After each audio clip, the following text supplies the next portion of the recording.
Ag Week TV Soy Insight, brought to you by the North Dakota Soybean Council. After a late start with planting, the soybean crop is catching up. But now it's time for growers to start watching for pests. Rose Dunn talked with an entomologist who says grasshoppers are starting to show up.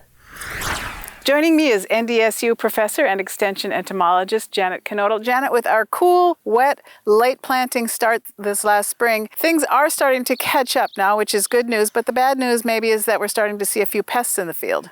Yes, we've had a lot of grasshoppers, and it's primarily due to the weather that we've had the last few years. We were in a severe drought, and grasshopper populations are closely tied to the weather. And there's adequate moisture for the crop to grow, so there's plenty of food for them. So we're seeing a lot of grasshoppers in soybeans and other field crops this year. What do growers need to be doing right now?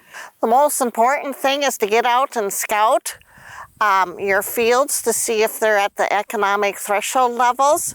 You can do that by visually estimating the number of grasshoppers per square yard, or you can use a sweep net, which 4 sweeps, pendulum sweeps, is equivalent to a square yard. So if you find a significant grasshopper population, what's the next step? Well, then you'll need to get an insecticide out into the field. There's several in soybean that you can select from.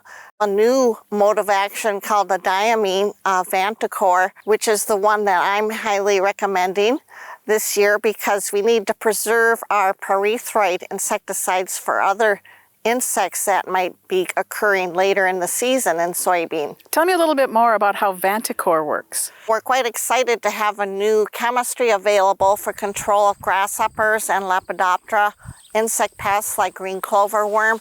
It's very effective. It has a little bit longer residual, 2 to 3 weeks compared to a pyrethroid, and it also is a little bit more friendly to the beneficial insects that are out in the field.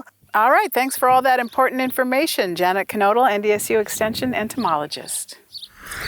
For more information, you can go to the website on your screen. Thanks for watching Ag Week TV on YouTube. Make sure to like and subscribe. We put out new videos every Saturday.